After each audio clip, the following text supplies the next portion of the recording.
such an honor and a privilege to be able to be joined by Howard Marks, the legendary investor and co-founder of Oaktree Capital Management. In addition to running a firm that manages $120 billion, Howard is quite an author. His newsletters and memos about markets and economics are read all around the industry and are often across a variety of different trading desks. And he just released his latest book, Mastering the Market Cycle. Howard, welcome to Goldman Sachs. Thank you, Ashok. Great to be here. So before we get into the book, start a little bit with sort of your background and history. What sparked your curiosity in finance? Well, I'm a kid from Queens, and I went to the public schools in Queens. As odd as it may seem, my education, high school education, included accounting. And I liked accounting. My dad was an accountant, so I figured I'd be an accountant, and I went off to Wharton to take a degree in accounting. But when I got there, I was introduced to finance, and I found that more interesting, so I switched my major to finance. Then I wanted to get an MBA. In those days, you could get an MBA right from college, and so I applied to the good business schools, and some of them, Harvard, Stanford, for example, required experience, and University of Chicago didn't. So I went there, and I had a summer job at Citibank in '68 in the investment research department, and then when I was getting out, I still didn't know what I wanted to do. I applied for 6 different jobs in 6 different fields, and on the strength of the experience that I had, I went back to Citibank into the investment research department. And so in 1995, you started Oaktree. Right. Why? What we said at the time was that we wanted to have a firm that ran our way. We had ideas on what the right investment philosophy was for us, not necessarily for everybody, but for us. We were in the aggressive, risk-oriented asset classes like high-yield bonds and convertibles and distressed debt and opportunistic real estate and emerging markets, so forth.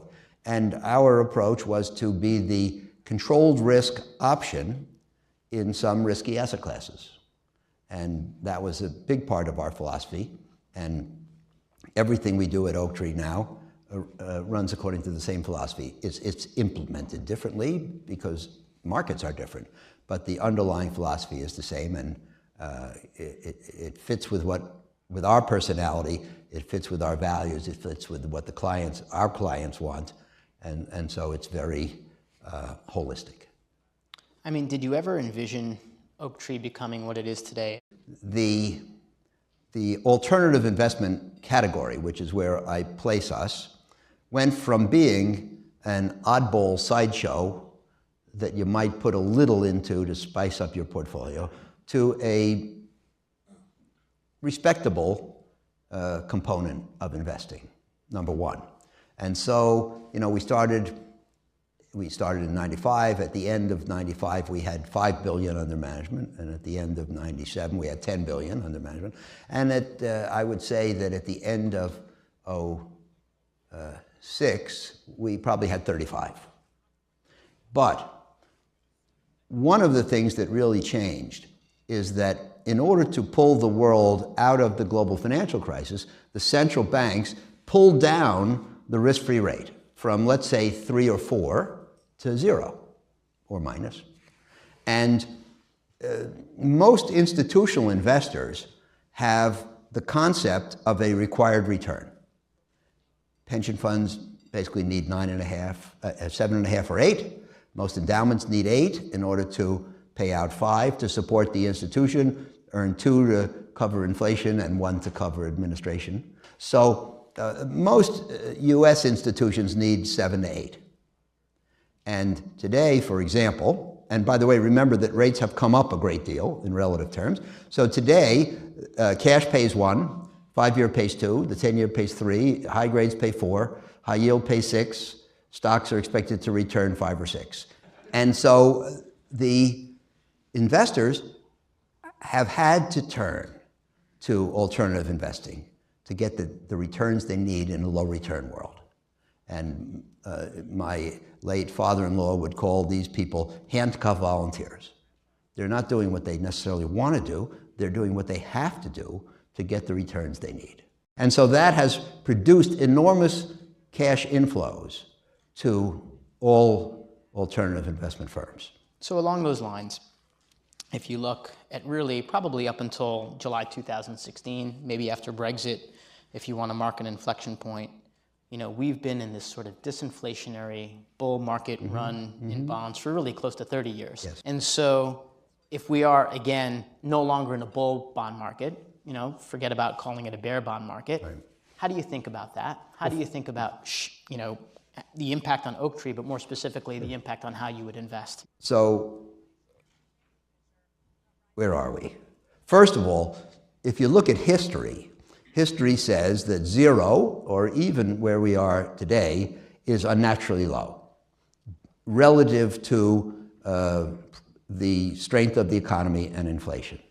So that says that rates should have been higher than zero and probably higher than where they are today. Number two, most people who work in the investment business, and I assume all of you, believe that the free market is the best allocator of resources, and that's the value of capitalism and laissez-faire economics and so forth. And clearly we haven't had a free market in money, so we have not had good asset allocation. And borrowers have been subsidized, and savers and lenders have been penalized. I would assume that the Fed would like to get out of the idea of administering rates and let them float freely, and we have to get from bargain rates for stimulus purposes to free market rates. And then finally, well, maybe not finally, but the Fed considers it very important to have the ability to cut rates in order to bail out the economy if it starts to weaken. That's the prime tool, and if the rate is zero, you can't cut it. So I think if I was running the Fed, it would be a high priority to get rates high enough so that you can cut them meaningfully when needed. They want to raise rates to prevent the economy from overheating and lapsing into hyperinflation. So it has been clear that eventually rates would start going up. How could that have come to a surprise to anybody? Who could have been in the investment world or in the financial world and been surprised by rising rates? It's just that, short rates rose for a long time without long-term rates rising. That doesn't make any sense. And eventually long-term rates started to rise and everybody freaked out. But the failure of people to anticipate rising rates and the ability to be surprised by rising rates earlier this month just shows you how myopic and blind the markets can be. Right. So given that that Oaktree is now $120 billion, and I understand, not all pools of money are the same. Realistically, given the size of that tanker, how much time would you really need to meaningfully adjust a portfolio? Well, first of all, I appreciate your use of the word adjust, because a lot of people who are less astute than you would say, how long would it take to go to cash? And the answer is going to cash. We don't go to cash, and going to cash under almost all circumstances is stupid. Because among other things, when you go to cash, you have to be right away. Because if you go to cash and prices keep going up for a while, as they invariably will, and returns continue to be positive, you fall so far behind by being in cash that you may even jeopardize your business to stay in business. And you'll certainly jeopardize a lot of your client accounts. So, but you used the term adjust portfolios. And if you read the book, as I hope you will, you'll see that we don't think about when is the turn going to come or when is the bottom going to come. And in fact, when is one of the words I reject in our business, because we sometimes have an idea what's going to happen and we never know when. The turns that matter, you see, the market is a little bit volatile. I mean, the economy is a little bit volatile. Sometimes it's up 3, and sometimes it's up 1, and sometimes it's down 1. Company profits are more volatile because companies are leveraged, operating and financial. But market prices do this because they're driven by people, by people's emotion, by what we call human nature. And so to figure out when things are going to happen, you would have to be able to predict emotion, which is impossible. And so we don't ever think about when at Oaktree. We think, and one of my mottos is, we never know where we're going, but we sure as hell ought to know where we are. What's going on around us? What does that imply about the future? And if we conclude that the present developments justify a more defensive position, then there's no time like the present. So we start, and we do what we can, and hopefully we do enough before the stuff hits the fan. And you talked about, sort of the pain associated with going to cash, and then if you engage in abstention and the market keeps going up, then obviously you underperform. And let's point out one of the most important adages in investing, that being too far ahead of your time is indistinguishable from being wrong. Absolutely, early is wrong, sure. But along those lines, has that changed over the course of the last, again, call it 25 years? No, because in order to predict and work toward and game for a relative return, now not only do you have to know what's going to happen, but you have to know how other people are going to behave in response to what's going to happen, and you have to set your game for that. So again, it sounds maybe impractical. All we try to do is the right thing.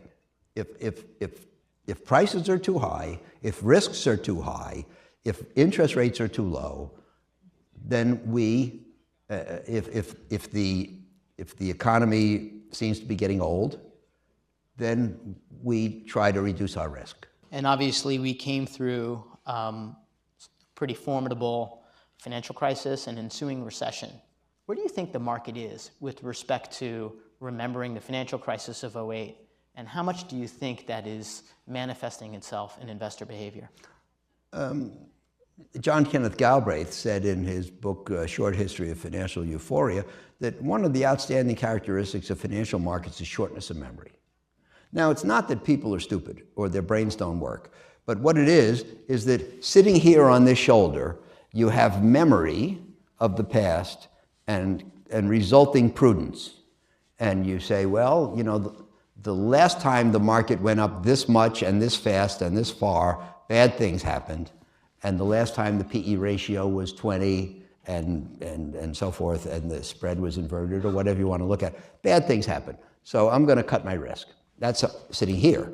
On this shoulder, you have greed. Greed wins. Now, under the rubric of greed, I would put fear of missing out, fear of trailing the competition, etc. But these emotions overcome old-fashioned prudence. So I put out a memo 3 weeks ago today entitled "The 7 Worst Words in the World," and I believe they are too much money chasing too few deals, and because when there is too much money chasing too few deals, and the money is in the hands of people who are too eager to put it to work, and who are too driven by fear of missing out, and not afraid enough of losing money, then they bid too aggressively for securities, which takes the form of driving down prospective returns and driving up risk. So when you decided to write a book, what was the story that you wanted to tell? Well, first of all, I always thought, I started writing the memos in 1990, and I always thought that when I retired, I would pull them together into a book. And then in '09, I think it was, I got a letter from Warren Buffett, and he said, if you'll write a book, I'll give you a blurb for the jacket. So that catalyzed my thinking. You don't pass up an opportunity like that. And so, the first book was called The Most Important Thing, and it has 21 chapters, and each chapter says the most important thing is, and then it's a different thing. Because, I would find myself sitting in a client's office, and I would say the most important thing is controlling risk. And 5 minutes later, I'd say the most important thing is buying cheap. And 5 minutes later, I'd say the most important thing is knowing where we stand in the cycle or something like that. So I wrote this, first a memo around 2002, 2003 called The Most Important Thing, and then this book. You know, there are so many things that you have to juggle at the same time to be a good investor that I wanted to share that with people, you know? And I think I said in the introduction that I am not writing to make investing easy. I would rather write to show how hard it is, because there are so many things that have to be juggled simultaneously. But if you take an area like investing and you try to make it seem easy, you're really doing people a disservice. If we said to people, you know, if you really spent some time on it, you could do your own dentistry or your own legal work or fix your own car, you know, we wouldn't be doing people a favor. And the same is true with investing. For some reason, while nobody does their own dentistry or auto repairs, everybody thinks they can be an investor. And if they're going to try, I'm at least going to give them some of the considerations. So one of the things in that 21 was knowing where we stand in the cycle. Now I think there are two, among the 21 most important things, I think two are really the most important, except for the others. And they are, number one, risk and controlling risk, because I think that controlling risk is the mark of a professional. Anybody can make money when the market goes up, and most of the time the market goes up.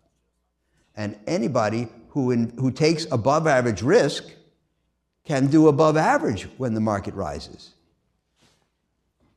So achieving returns is not a point of distinction in good times.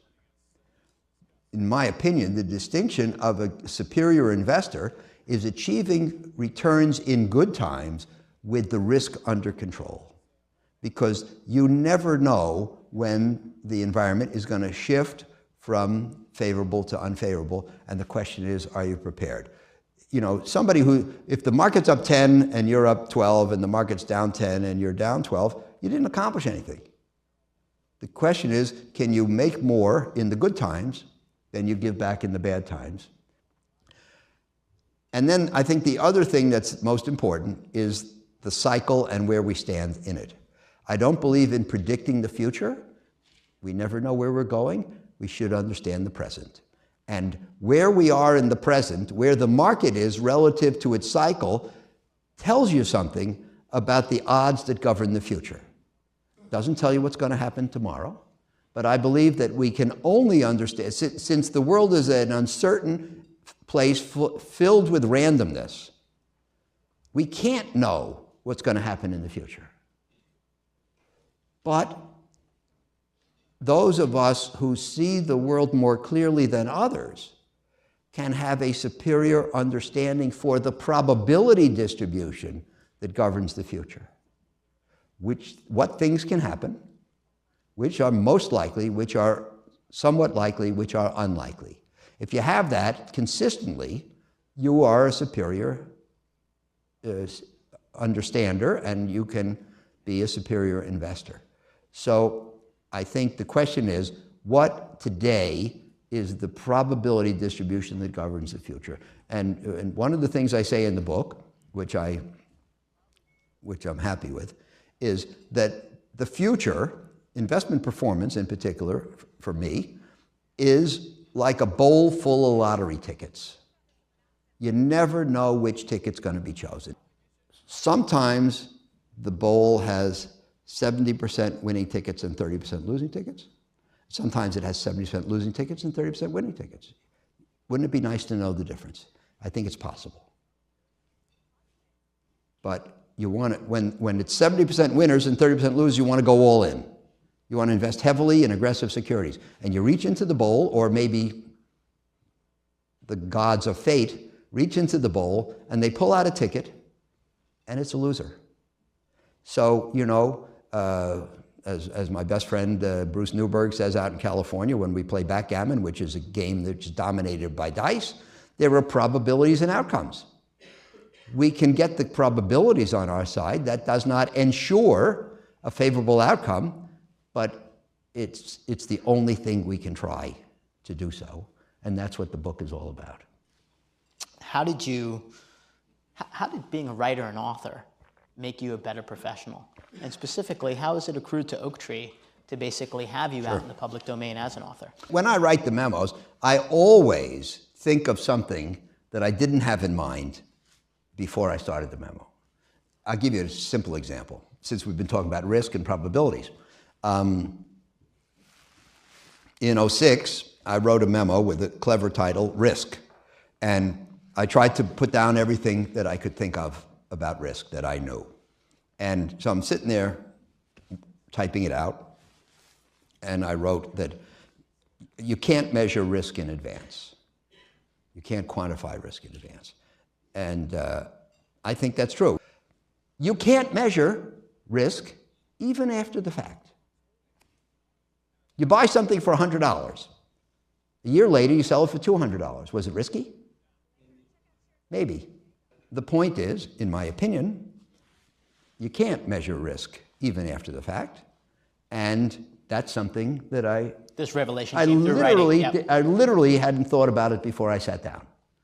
In the book, when I was writing about psychology, I realized that there was something that I hadn't planned to write about, that deserved its own chapter, and that was the cycle in attitudes towards risk.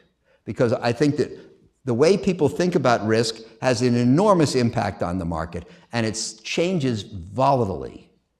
And people are supposed to be these computers who look at risk-adjusted returns and make intelligent decisions on that basis, and nothing could be further from the truth. When the market is doing well, the economy is thriving, and companies are reporting good profits, and the media are telling good stories, and everybody feels good, what do they say? Risk is my friend. The more risk you take, the more money you make. And I feel entirely comfortable taking risk today. And by the way, I don't see any risks on the horizon. So bring it on. And then, for the next year or two, the economy suffers, corporation profits disappoint, the media now turned into telling scare stories, the prices are cascading down, and emotion goes through the floor. And now what do people say? Risk-bearing is just another way to lose money. I don't care if I ever make a penny in the market again, I just don't want to lose any more, get me out at any price. And this fluctuation in attitudes towards risks probably does more than any other one thing to influence the swings of the market. And again, this is an idea that I had no thought that I would write a chapter about that. So, you know, the great thing about writing is you have to think things through. You can't have some rough, unformed, imprecise view. It has to be crisp. Has to be crisp. Yeah. So, in order to convince others, you have to convince yourself. Sure. Thank you for having me here today. Thank you for doing such an interesting job, Ashok. Yep. And I look forward to coming back. Yeah, thank you very much, Howard.